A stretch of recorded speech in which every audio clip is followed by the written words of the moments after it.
നിലമ്പൂരിന്റെ കണ്ണീരോർമ്മ അനന്തു.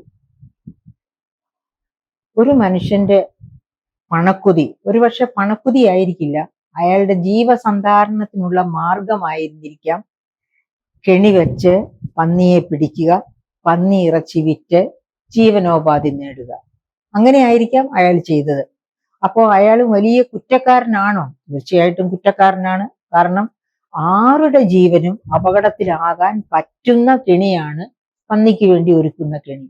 അത്തരം ഒരു കെണി ഒരുക്കിയല്ല സ്വന്തം ജീവസന്ധാരണം നേടിയെടുക്കേണ്ടത്.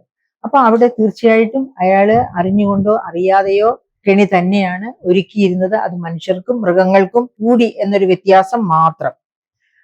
അതേ സമയത്ത് ഈ വിവരം അറിഞ്ഞ് ഇലക്ട്രിസിറ്റി ബോർഡിന്, അതായത് ഇയാള് സ്ഥിരമായിട്ട് ഇങ്ങനെ കെണി വെച്ച് പന്നിയെ പിടിക്കാറും പന്നി ഇറച്ചി വിൽപ്പന നടത്താറുമുണ്ട് എന്ന് മനസ്സിലാക്കുന്നവര്, അവര് തന്നെ ഇലക്ട്രിസിറ്റി ബോർഡിനെ ഈ വിവരം അറിയിച്ചിരുന്നു അത്രേ. അറിയിച്ചിട്ടും ഇലക്ട്രിസിറ്റി ബോർഡ് വേണ്ടത്ര ശ്രദ്ധ കാണിച്ചില്ല, അഥവാ ഒട്ടുമേ ശ്രദ്ധിച്ചില്ല എന്ന് വേണം കരുതാൻ. അതുകൊണ്ടാണല്ലോ ഇങ്ങനെ ഒരു അത്യാഹിതം